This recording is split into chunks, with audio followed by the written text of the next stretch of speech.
Okay, so first thing we're going to look at is cooling joints.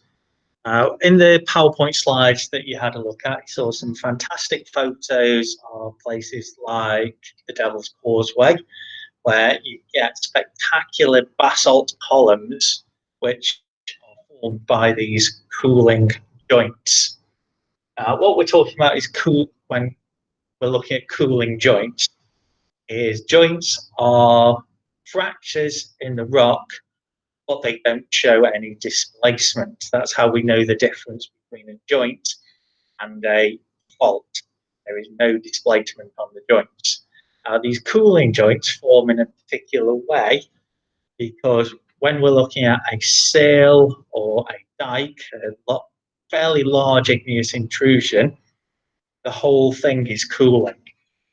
And what happens is, and it's always fun to draw, try and draw hexagons and make them interlock. When you draw this, the best way to do it, draw 4 hexagons like that.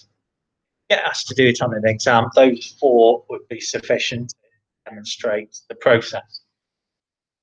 Now, what we get, imagine that these lines aren't here at the moment, is the whole of the igneous rock. At various points, evenly distributed within that rock, we get what are known as cooling centers. I'm just recording. Got cooling centers. Each of those points represents a cooling center. That means that as it cools, things will contract towards it. So if we imagine that is one cooling center, that is another there, it's going to cool, contract towards both of those. Green doesn't show up. Blue. We've got cooling and contracting in that direction. Now we relate that one to that one. Get cooling and contracting like that. Cooling and contracting like that.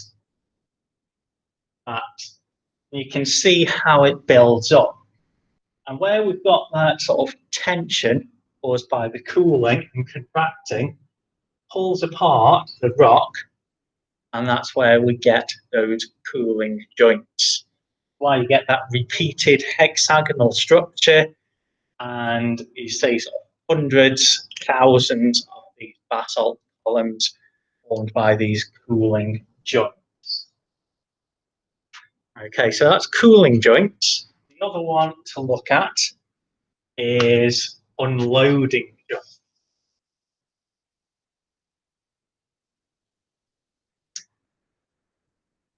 So,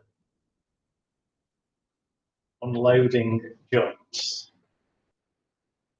With unloading joints, what we need to think about is, say that's a big igneous intrusion and it's buried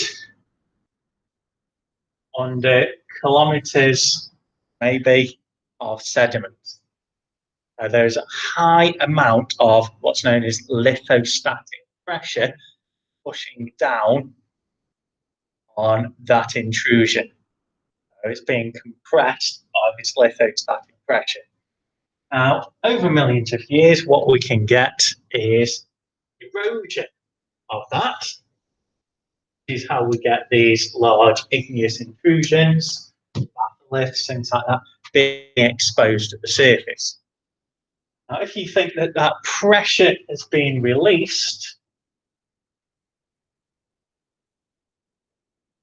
then the rock can actually expand in that direction. See that, hopefully. Rock expands in that direction. So as it expands, it pulls apart. And as it pulls apart, we get these joints